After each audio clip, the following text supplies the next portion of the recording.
I want to acknowledge just how much work El Centro does for the community, whether we're talking about Wyandotte County or Johnson County, the resources and support that, especially over the pandemic, that they have been able to help with the community. And I know that was going on even before the pandemic. So it was really interesting to hear how they had to adapt. And I got the chance to see the ways that they are keeping the young people safe in the classrooms and the ways that they had to really pivot and make sure that they were taking care of the early childhood educators and staff in the building, and also the young people. And then, making sure to talk about and touch on the bills like the CARES Act or the American Rescue Plan, because I want to make sure that I'm supporting policy that's going to be helpful for the community. And, the Paycheck Protection Program actually was able to help El Centro retain staff and continue serving families throughout the pandemic. And then when we think about the more recently, and I know we're going to talk about this more, the American Rescue Plan builds on some of those programs. And there's actually 347, close to $350 million in flexible funding for Kansas childcare centers. And I think that it's going to be important for folks and organizations like El Centro to be able to continue purchasing personal protective equipment, to keep folks on staff, to help keep the doors open.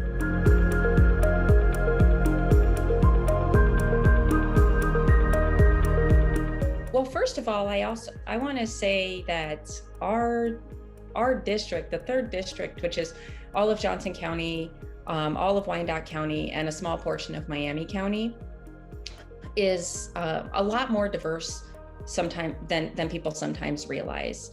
And so when I'm out in DC, I want to make sure that I'm advocating for and pushing for policies that are going to help everyone in our community. And so, of course, minority serving institutions like Donnelly College are really, really important. And, I was glad to be able to support both the CARES Act, but then, more recently, the American Rescue Plan that helps ensure that millions of dollars in funding will come to the 3rd district, and about half of those funds are going to be used to actually help students. They're emergency cash grants for students, which I think is really important, because our educators have been impacted, our students have been impacted. Really, everybody has suffered the consequences of this. I think about $1 million is going to go to Donnelly College, which of course is a Hispanic and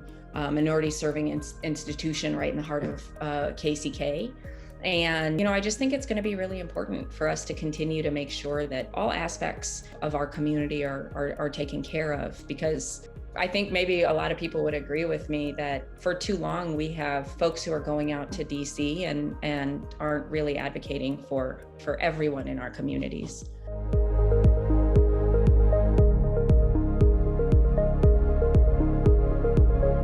When we passed the CARES Act and started the Paycheck Protection Program, things were moving really quickly.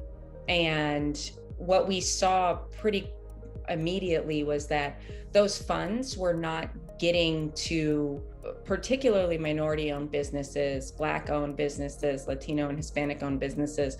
Well, we saw that very quickly. And so what we did was put into place some mechanisms and additional funding to make sure that minority-owned businesses were not being left out.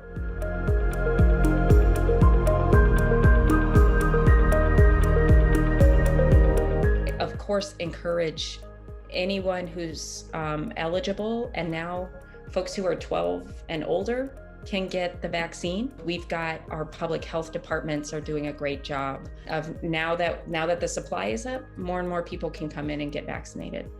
So, I think it's as simple as, like, if you can get the vaccine, it will help all of us if you get the vaccine, if we, help take care of each other so that we can all get back to seeing our loved ones and friends and family.